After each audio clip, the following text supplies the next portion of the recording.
Hello friends, एम&सी education में आप सबों का बहुत बहुत स्वागत। M and C education welcomes you all in its program on SSC CGL previous year paper series. This is SSC CGL previous year paper series, मतलब पुराने जो SSC CGL में पेपर आ गए हैं उनको हम डिस्कस करते हैं इस सीरीज के अंतर्गत। तो इसमें आज जो हम डिस्कस करने जा रहे हैं वो है CGL एग्ज़ाम 2019 टायर 1, जिसका कि एग्ज़ाम डेट 3/3/2020 और टाइमिंग जो है 10 AM से 11 AM के बीच था। उस पेपर जो CGL एग्ज़ाम 2019 टायर 1 3 मार्च 2020 को 10 से 11 बजे के बीच हुए थे, उसके 10 क्वेश्चन हमने आज के इस सेशन में लिया है। इसी तरह से ये जो SSC CGL previous year papers की सीरीज चलेगी हमारी जनरल इंटेलिजेंस और रीजनिंग की, तो उसमें जो है हम इसी तरह से हर एक सेट में 10-10 पेपर्स 10-10 क्वेश्चंस जो है एक कोई भी पेपर से लेंगे, पर वो सारे पेपर्स CGL एग्ज़ाम 2019 टायर 1 जिनका कि एग्ज़ाम मंथ जो है मार्च 2020 होगा उन्हीं में से लेंगे। और भी सीरीज हमारी आती रहेंगी। जब हमारा मेन पेपर हो जाएगा तो ये SSC CGL का मेन पेपर हो जाएगा तो उससे जो है हमारा क्वांटिटेटिव एप्टीट्यूड के सीरीज शुरू हो जाएंगे। और इसी तरह से हमारे जो है अभी SSC CGL previous year paper series के अंतर्गत CGL एग्ज़ाम 2019 के बेसिस पर क्वांटिटेटिव एप्टीट्यूड का भी सीरीज चल रहा है, जिसमें कि हम जो है हर एक सेट में 10-10 क्वेश्चंस डिस्कस करते हैं। और हमने वहाँ पर 25 सेट्स बनाए हैं और जिसमें से ऑलरेडी 21 सेट्स तो आ भी चुके हैं और बाकी 4 सेट्स अभी आने बाकी हैं। इसी तरह से हमारे पास यहाँ पर जो है ये जनरल इंटेलिजेंस एंड रीजनिंग की सीरीज अब हमने शुरू कर दी है। आज उसका सेट 1 है, ठीक है। तो आज इस तरह से ये सेट 1 है हमारा, जो जनरल इंटेलिजेंस एंड रीजनिंग का जो सीरीज शुरू होना था, जिसके बारे में बात हो रही थी, तो वो हमने आज से शुरू कर दिया है, ठीक है। तो बिना ज़्यादा समय व्यस्त इसमें गवाए, let us start the series and set 1 of that series. तो यहाँ पर पहला क्वेश्चन है, निम्नलिखित श्रृंखला में प्रश्न चिन्ह की जगह आने वाले अक्षर समूह का चयन करें। यहाँ पर CXB है, HUI है, MRP है, ROW है। तो यहाँ पर हमें जो है इसमें क्या देखना होता है, मेन बात जो हमें देखनी होती है इसमें वो ये है कि ये जो किस तरह से नया बन रहा है। जैसे यहाँ पर 3 लेटर्स जो बन रहे हैं, तो ये 3 लेटर्स के समूह जो बन रहे हैं ये किस बेसिस पर प्रोग्रेस कर रहे हैं वो हमें पता करना होता है। तो यहाँ पर अगर हम देखें तो CXB है, फिर क्या है HUI है, फिर MRP है, फिर ROW है, ठीक है बात। तो अगर आप देखें तो C से H का डिफरेंस कितने का हो गया, तो C में अगर हम देखें तो यहाँ पर DEFG मतलब 4 प्लस कराएंगे तो हमें H आएगा, ठीक है।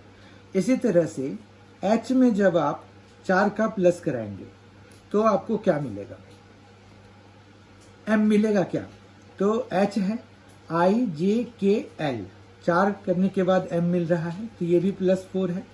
फिर M में जब 4 प्लस कराएंगे तो हमें क्या मिल जाएगा, R मिल जाएगा, 4 प्लस कराने के बाद मिल रहा है, ठीक है। आप देखिए बहुत ध्यान से, M है तो NOPQ, R है बीच में उसमें, उसके बाद R आता है। तो फिर यहाँ से अगर हम जो हमें बनाना है उसमें जो पहला लेटर अगर हम बनाएंगे तो वो क्या आ जाएगा, R के बाद क्या आ जाएगा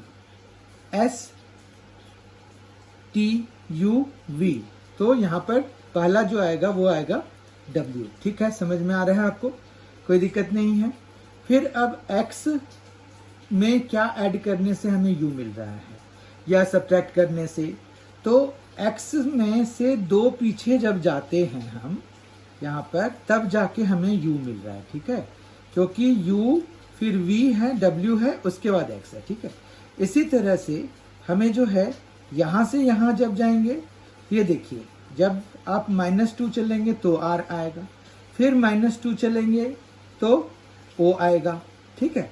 तो अगर हम -2 चलेंगे तो हमें ये सेकेंड लेटर मिल जाएगा, -2 से मिलेगा, ठीक है बात। तो -2 अगर हम o का देखें तो क्या आ जाएगा, l आ जाएगा, क्यों कि l है, फिर m n है, उसके बाद o आता है, ठीक है। तो इस तरह से हमारे पास w और l 2 लेटर्स मिल गए। फिर b है, b के साथ में हमें b पे कितना प्लस कराएंगे, जो कि i आएगा। तो b है c d e f g h, तो कितने हो गए, तो यहाँ पर 6 हो गए, ठीक है। तो यहाँ पर 6 प्लस करने से ये मिल रहा है, +6 करने से मिल रहा है। फिर जो है, और फिर i के बाद यहाँ पर i से p आने के लिए भी हमें +6 की जरूरत हो गई। देखिए i है तो j k l m n o, तब जाके p आया, ठीक है, समझ रहे हैं। i से p जाने में 6 लेटर्स की जरूरत हुई। फिर p है q r s t u v, तब जाके w आया, ठीक है, समझ रहे हैं। तो यहाँ भी +6 की जरूरत हुई। तो जो यहाँ थर्ड लेटर आएगा वो में भी, उसके लिए भी हमें +6 की जरूरत होगी। तो w है, फिर x y z, फिर a b c, तो कौन सा, d आ जाएगा, ठीक है। तो 6 लेटर्स के बाद d आ जाएगा। तो इस तरह से w l d हमारा आएगा, और w l d option wise हमारा a ऑप्शन करेक्ट हो जाएगा। क्वेश्चन नंबर 2 देखिए, दर्पण को बाईं ओर रखे जाने पर दी गई आकृति की सही दर्पण छवि कौन सी होगी, ये पता करना है। यानी कि ये RS, ये देखिए, इसको करना है ना, तो हम जो है R है, S है, T है, फिर 2 है, P है, K है, 9 है, L O X है, ठीक है। यहाँ पर मान रखिए कि आपने दर्पण प्लेस कर दिया। अब बहुत ध्यान से देखिए, इस X का जो है ना दर्पण वाली जो छवि है, मतलब मिरर इमेज जो है वो X ही रहेगा, O का O ही रहेगा। L में ये इधर को जा रहा है तो यहाँ से शुरू होगा, ये ऐसे जाएगा, समझ रहे हैं बात को, ठीक है। उसके बाद 9 में ये देखिए, ये इस साइड को है तो हमारा ये ऐसा बन जाएगा, समझ पा रहे हैं, कहीं कोई दिक्कत नहीं है। उसके बाद K के लिए ये जैसे ये है तो हमारे पास ये कैसे बनेगा, K को बनाना है तो K कैसे बनेगा, यहाँ पर ये ऐसे बनेगा, ठीक है, बात समझ रहे हैं आप। उसके बाद P में देखो, ये वाला ऐसे है तो यहाँ पर ये ऐसे बनेगा, समझ पा रहे हैं। उसके बाद 2 है तो 2 में ये ऐसे है, फिर ये ऐसे, ठीक है, ये देखिए मिरर इमेज ऐसे बनाया जाता है। फिर T तो जो मिरर में सेम ही रह जाता है, तो ये जो है इन्वर्ट नहीं। S में जो है ये देखिए, S उल्टा हो जाएगा और ये ऐसा हो जाएगा, ठीक है, ये देखिए, इसमें ये इधर को है, मिरर की तरफ है फेस करता हुआ, तो ये भी मिरर की तरफ फेस करता होगा। बहुत अच्छे से समझिए, यहाँ पर भी R जो है ये मिरर की तरफ फेस कर रहा है ना, ये देखिए, ये मिरर की तरफ फेस कर रहा है, ये भी मिरर की तरफ, ये मिरर की तरफ फेस होगा, ये, ठीक है। तो यही मिरर इमेज हमारा बन गया। अगर हम इसको मैच कराएं तो हमें जो ऑप्शन दिया हुआ है, तो यहाँ पर देखिए इससे मैच कर सकता था, लेकिन यहाँ पर ये मैच नहीं हो रहा है इससे, क्योंकि ये देखिए कौन सा है, ये सेम आ गया क्या, ये K वाला गलत आ गया, K का K ही रख दिया है। फिर X वाला तो यहाँ पर ये दूसरा D ही है हमारे पास, तो D अब इससे मैच कराइए, ये देखिए एग्जैक्ट मैच हो रहा है, ठीक है। तो हमारा D ऑप्शन करेक्ट हो जाएगा इसके लिए। क्वेश्चन नंबर 3 देखिए, अक्षरों के उस सेट का चयन करें जिसे अक्षर श्रृंखला में रिक्त स्थानों पर क्रमिक रूप से भरे जाने पर श्रृंखला पूरी हो जाएगी। मतलब हमें जो है ऑप्शंस में से जो लेटर्स की सीरीज ऐसी चुननी है, जिससे कि ऐसे सेलेक्ट करने हैं लेटर्स की सीरीज को जो कि इस वाले जो सीरीज है उसको पूरा कर देगा, ठीक है, अगर उनको उसी ऑर्डर में हम फिल करें तो, ठीक है। तो यहाँ पर हम ऑप्शन वाइज अगर चलें तो पहला अगर हम K भरते हैं तो यहाँ पर क्या आ जाएगा, K आ जाएगा, फिर L एम, एम आ जाएगा, एल है, फिर इस वाले पे ये एल भरेंगे, ठीक है, फिर एम, फिर यहाँ के, फिर यहाँ पर एम, फिर यहाँ पर एम। तो ये जो है ना 3 हो गए, ये ठीक नहीं बन रहा है। यहाँ पर यह है कि सिंगल तो चलेगा पर ट्रिपल वाला चल नहीं रहा है, ठीक है, तो ये एक सीरीज बना नहीं ढंग का। तो अब बी ऑप्शन वाला देख लेते हैं। तो बी वाले से के एल, फिर एम एम, फिर एल, उसके बाद यहाँ पर दूसरा वाला आ जाएगा, एल आ जाएगा ये वाला, फिर एम के, ठीक है, फिर के आ जाएगा, फिर एम एम आ जाएगा, एम एम आ जाएगा, फिर यहाँ पर के एल, फिर एल, फिर के, फिर एल एम एम। अब देखिए यहाँ पर के, फिर एम एम, एल एल, ठीक है, फिर एम एक सिंगल लेटर है, फिर के एम एम, ठीक है, फिर एक सिंगल लेटर है, फिर एल एल के, फिर एल एक सिंगल लेटर आया और फिर ये डबल आ गया। समझ रहे हैं आप? तो इस तरह से ये वाला हमारा एक सीरीज कंप्लीट कर रहा है। आगे हमें बढ़ने की जरूरत नहीं है, जैसे ही हमें सीरीज कंप्लीट हो जाता है तो यानी कि वही हमारा ऑप्शन हो जाएगा। तो इस तरह से बी ऑप्शन हमारा करेक्ट हो गया। क्वेश्चन नंबर 4, निम्नलिखित समीकरणों में यदि प्लस को माइनस और 6 को 7 से आपस में बदल दिया जाता है तो कौन सा समीकरण संतुलित होगा। मतलब ये कह रहे हैं कि plus and minus are interchange and 6 and 7 are interchange. That means 6 is changed with 7 and 7 in place of 7 we need to write 6, and similarly for plus we need to write minus, and for minus we need to write plus. ठीक है, तो यहाँ पर हमारे पास जो कौन सा संतुलित होगा, मतलब इक्वालिटी किसमें वैलिड हो जाएगा। ठीक है, तो ये क्वेश्चन आप बिना ऑप्शन के कर नहीं सकते। आपको करना क्या है, जो 7 है उसकी जगह 6 लिखना पड़ेगा। तो पहला ए ऑप्शन हम देखते हैं, 6 7 की जगह 6 तो 68 आ जाएगा, माइनस ये 7 78 हो जाएगा। 8 को कुछ नहीं करना है, माइनस की जगह पे हमें प्लस लिखना है। ठीक है, फिर प्लस की जगह माइनस लिखना है, 66 की जगह पे क्या आ जाएगा, फिर 77 आ जाएगा। अब हम इसको सॉल्व करके देखें, अगर 78 माइनस 77 1 हो गया, तो 68 प्लस 1 तो 69 हो रहा है, जो कि 59 के बराबर नहीं है। इस तरह से पहला ऑप्शन हमारा गलत हो गया। ठीक है बात। अब दूसरे ऑप्शन पे जाते हैं, 67 है तो उसमें 6 की जगह पे 7 और 7 की जगह पे जब 6 लिखेंगे तो 76 आ जाएगा। इसी तरह से 76 में से ये 67 निकल के आएगा। 43 विल नॉट चेंज। अब यहाँ पर देखते हैं, 76 है, ये हो जाएगा 3 और ये हो गया 4, 143, फिर माइनस 43, तो क्या आ गया, 100 आ गया। ठीक है, तो यहाँ पर जो है हमारा बी ऑप्शन, मतलब ये बी वाला जो इक्वेशन है वो संतुलित हो जाएगा। क्वेश्चन नंबर 5 देखिए, किसी निश्चित कूट भाषा में वार्डरोब को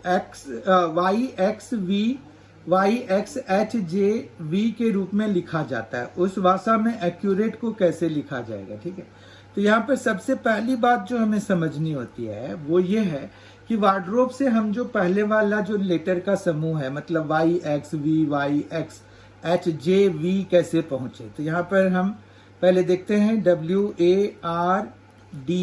WARDROBE लिखा हुआ है। ठीक है बात। और फिर इधर क्या लिखा हुआ है, Y है, X है, V है, Y है, X है, HJV है। ठीक है, अब जो है यहाँ पर अगर आप देखें तो हम ABCDEFGHIJKLMNOPQRSTUVWXY और Z लिख लेते हैं। इस तरह से ये हमें मदद करेगा। यहाँ पर क्या हो रहा है कि W से जब Y पे जा रहे हैं तो W से Y के लिए आपको यहाँ पर ये ऐसे बढ़ रहा है ना, तो एक प्लस कर रहे हैं, एक लेटर बीच में आ रहा है ना, तो हमें एक प्लस करने से ये Y मिल जाएगा। ठीक है, मतलब एक लेटर हम बीच में छोड़ रहे हैं तो यहाँ पर +1 कर दिया। फिर A से X पहुंचने के लिए आपको ना 2 लेटर्स को माइनस, मतलब वापस चलना पड़ रहा है, तो ये -2 हो गया। ठीक है, इसी तरह से हम लिखेंगे।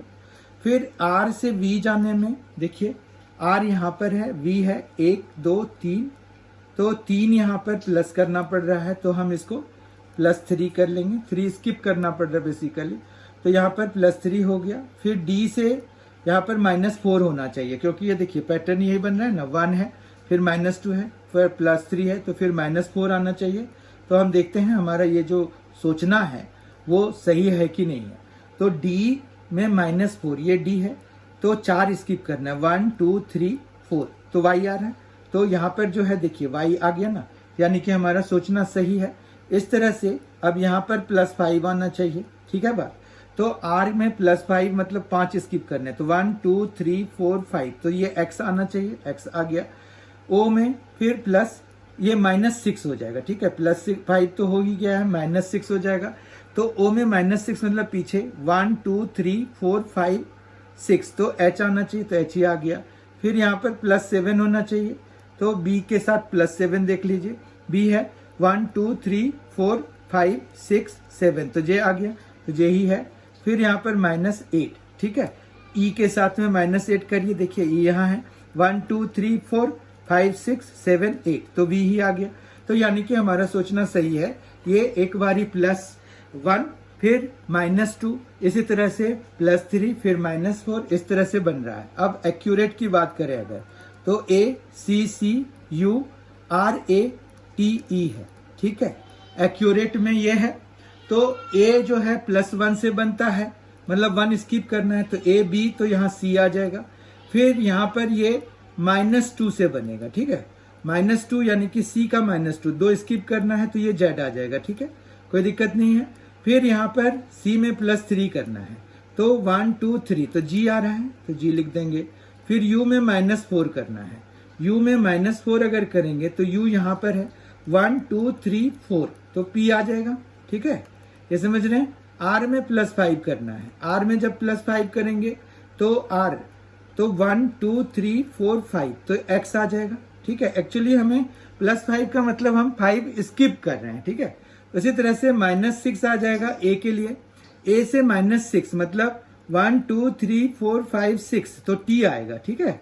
इसी तरह से जब T है, T में से हमें +7 करना है, तो T कहाँ पर है आपका, T यहाँ पर है, +6 कराएंगे तो 1 2 3 4 5 6, तो A आ रहा है, ओके। और फिर यहाँ पर जो ये E है, E की जगह पे क्या आएगा, T की जगह पे +7 किया था ना हमने, तो 1 2 3 4 5 6 7, तो B आएगा, ठीक है, B आएगा। और E के लिए क्या आएगा, E में हमें -8 करना है, ठीक है, -8 करेंगे, तो यहाँ पर E जो है तो -8, 1 2 3 4 5 6 7 8, ठीक है, तो V आ जाएगा इसमें।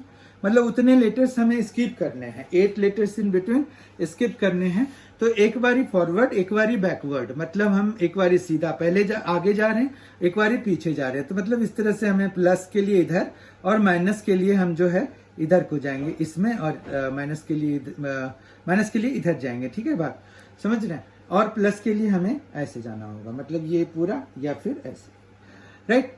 तो इस तरह से CZG PX TBV, ठीक है।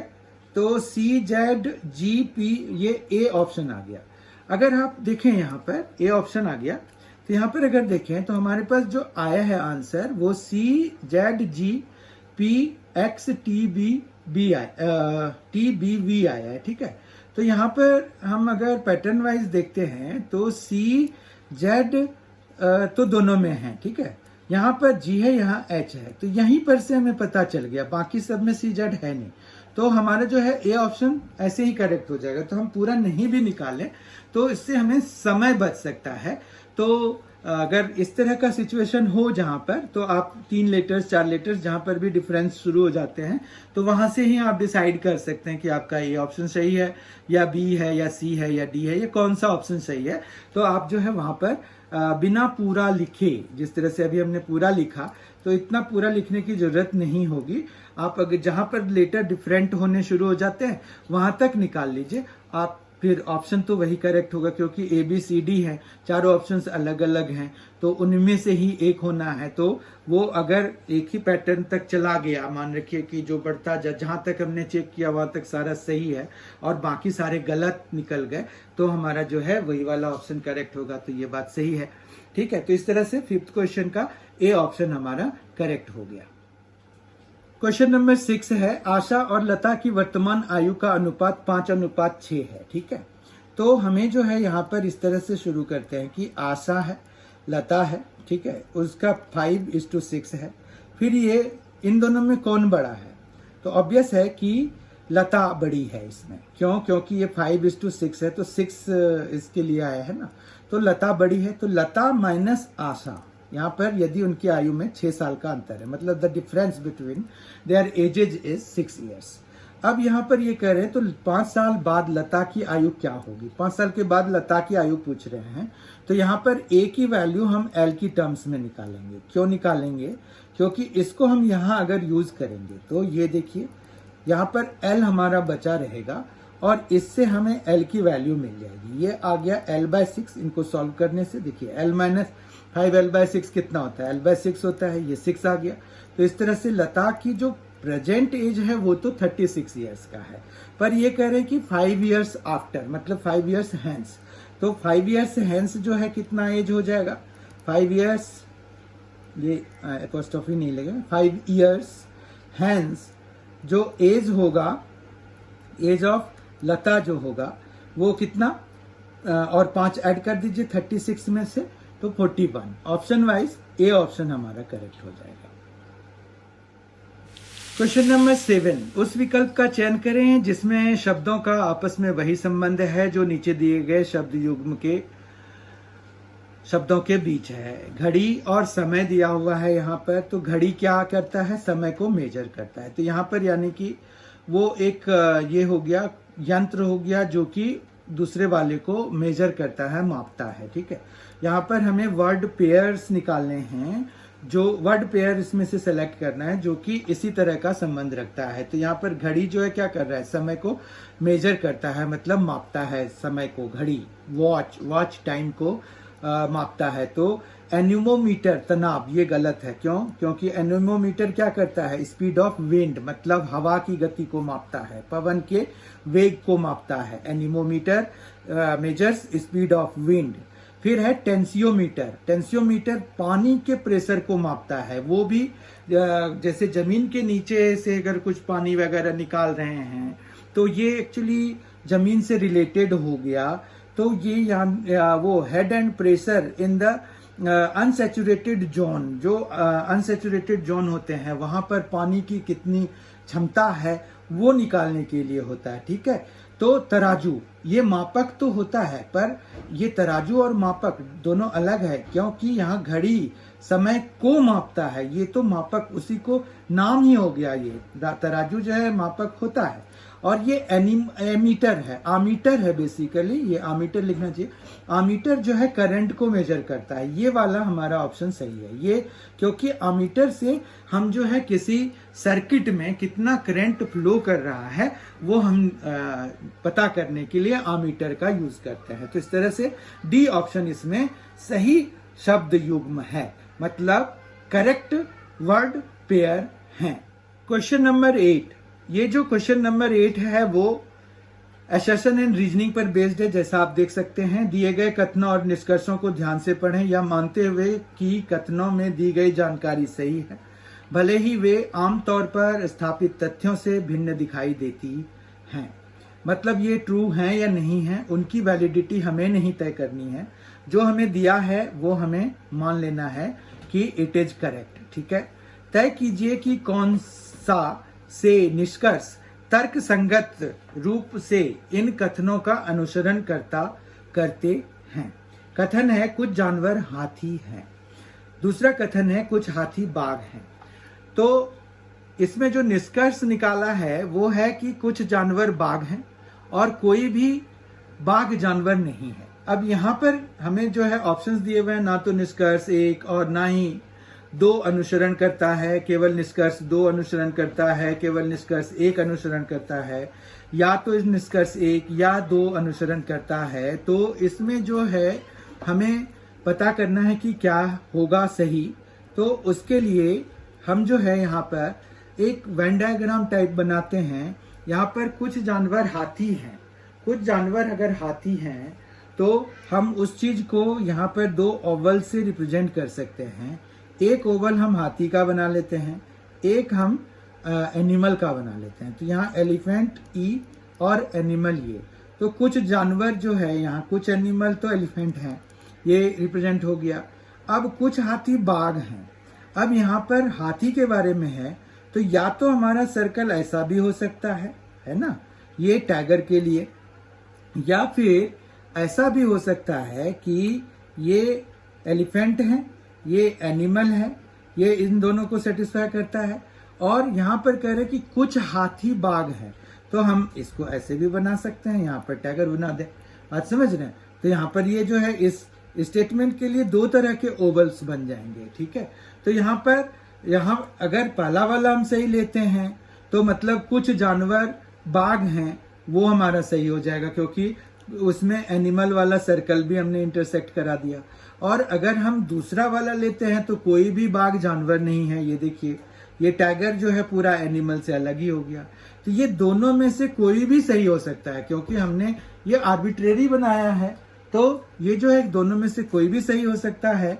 तो डी ऑप्शन के हिसाब से हम इसको क्या लिख सकते हैं, या तो निष्कर्ष एक या दो अनुसरण करता है, ठीक है। तो यहाँ पर इस तरह से हमारा ये इस वाले क्वेश्चन के लिए जो निष्कर्ष है, या तो निष्कर्ष एक या तो दो अनुसरण करेगा, दोनों एक साथ नहीं करेंगे। और इनमें से कोई ऐसा भी नहीं है ना तो निष्कर्ष एक ना तो निष्कर्ष दो अनुसरण करता है। क्योंकि ये कुछ जानवर बाघ हैं, ये भी सही हो सकता है, या फिर कोई भी बाघ जानवर नहीं भी हो सकता है।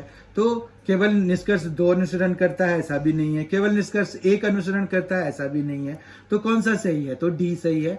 डी है या तो निष्कर्ष एक या दो अनुसरण करता है। तो ठीक है, इस तरह से आप जब भी इनको सर्कल या ओवल से बनाकर चेक करेंगे, तो जब भी आपके पास यहाँ पर दो आ जाते हैं, ये जैसे इसमें दो आ गए, तो इस तरह में इसी तरह के ऑप्शन सही होते हैं कि उनमें से कोई एक निष्कर्ष ही सही हो पाएगा एट वन टाइम, ठीक है। तो 8th का ऑप्शन डी करेक्ट है। क्वेश्चन नंबर 9, अमित सोनिया का भाई है, ठीक है, ज्योति निकिता की बहन है। तो यहाँ पर हम जो है एक थोड़ा फैमिली ट्री टाइप का बनाने का कोशिश करते हैं। तो क्वेश्चन पहले पढ़िए, अमित सोनिया का भाई है, तो हम उसके लिए क्या लिख सकते हैं कि भाई अमित जो है वो सोनिया का भाई है, तो अमित और यहाँ पर सोनिया लगा दे, ठीक है। तो ये हो गया, ये अमित हो गया। फिर जो है ज्योति निकिता की बहन है, तो यहाँ पर ज्योति ले लिया और यहाँ निकिता ले लिया, ठीक है। ये दोनों सिस्टर्स हैं और ये अमित और सोनिया भाई बहन है, ठीक है। फिर यहाँ पर है सोनिया जो है, ये देखिए यहाँ पर ज्योति और निकिता ले लिया, यहाँ अमित और सोनिया ले लिया। अमित और सोनिया भाई बहन है, ज्योति निकिता बहन बहन है, ठीक है। फिर यहाँ पर सोनिया सतीश के पिता की बेटी है। अब सोनिया जो है वो सतीश के पिता की बेटी है, तो यहाँ पर एक सतीश भी आ गया, ठीक है।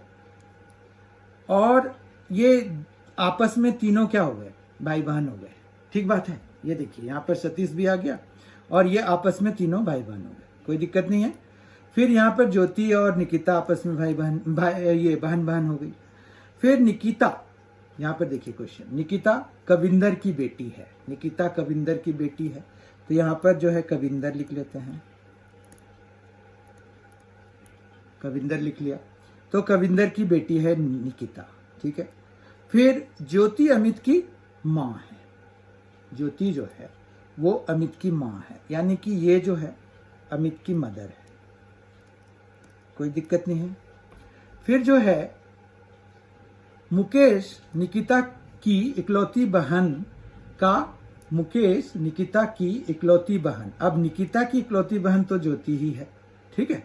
इकलौती बहन का पति है, ये मुकेश जो है हस्बैंड हो गया किसका, ज्योति का।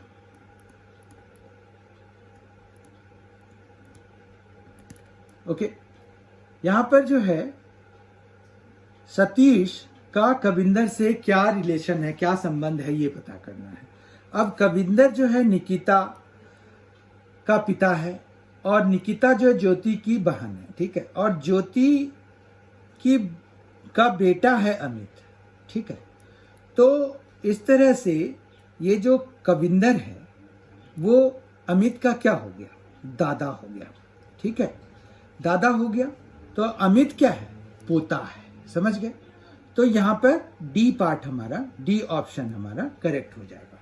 तो अमित का दादा है कविंदर, यानी कि कविंदर का पोता है। तो ये सतीश और इनके बीच का संबंध निकल गया, ये देखिए, ठीक है, समझ में आ गया।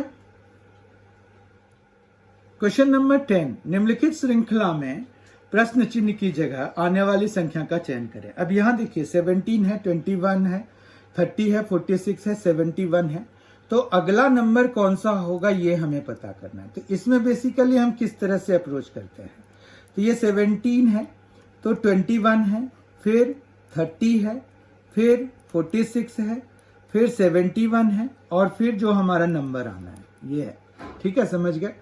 अब 17 में हम जब +4 करते हैं तो हमें 21 आता है, फिर +9 कराते हैं तो हमें 30 आता है, फिर +16 कराते हैं तो 46 आता है, फिर प्लस यहां पर 21 कराएंगे तो जाके कितना आएगा, 25 कराएंगे, 25 कराएंगे। 71 में से 46 है तो 46 माइनस करा देते हैं ना, तो 46 माइनस कराने से 25 आता है, यानी कि 46 में जब आप 25 ऐड कराएंगे तो 71 आएगा। तो अगला नंबर कौन सा होगा ये जानने के लिए हम इनके डिफरेंस का पैटर्न पहले निकालते हैं। देखिए ये 4 है, ये 9 है, तो 4 से हम 9 पर जाने के लिए क्या किया, 5 ऐड किया, फिर 9 से 16 पे जाने के लिए हमने क्या किया, 7 ऐड किया, ठीक है। तो यहां से 16 से 25 जाने में क्या किया, 9 ऐड किया। तो अब अगला जो हमारे पास जो भी डिफरेंस आएगा वो तब उतना का होगा जो कि 25 में इसका अगला, मतलब ये देखिए 5 है, 7 है, 9 है, तो उसके बाद कौन सा 11, यानी कि 36 नंबर ऐड करना पड़ेगा इसमें, ठीक है, क्योंकि हमें जो है +11 करना पड़ेगा। 25 में +11 कराएंगे तो वो 36 आएगा, यानी कि 71 में हम 36 ऐड कराएंगे, वही हमारा अगला नंबर आएगा जो कि क्वेश्चन मार्क की जगह पर यूज होगा। इस तरह से सी ऑप्शन करेक्ट हो गया हमारा। तो I hope you have understood all the concepts जो कि आपको यहाँ पर रीजनिंग में बताया गया। रीजनिंग में बेसिकली यही है कि आपको जो है हमेशा वर्सेटाइल होना होता है। वर्सेटाइल का मतलब है कि कहीं पर कुछ भी लग सकता है, तो यू मस्ट बी प्रिपेयर्ड और you must be ready to apply all those things, all those knowledges जो कि आपके पास हैं, आपको पता है, तो वो आप कहीं पर भी मतलब वो लग सकता है, किसी भी क्वेश्चन में लग सकता है। ऐसा कोई डेफिनेट पैटर्न नहीं होता कि आपको यही लगाना है वही लगाना है, या सारे क्वेश्चन के कोई एक चीज बता दिया गया और सारा क्वेश्चन हो गया।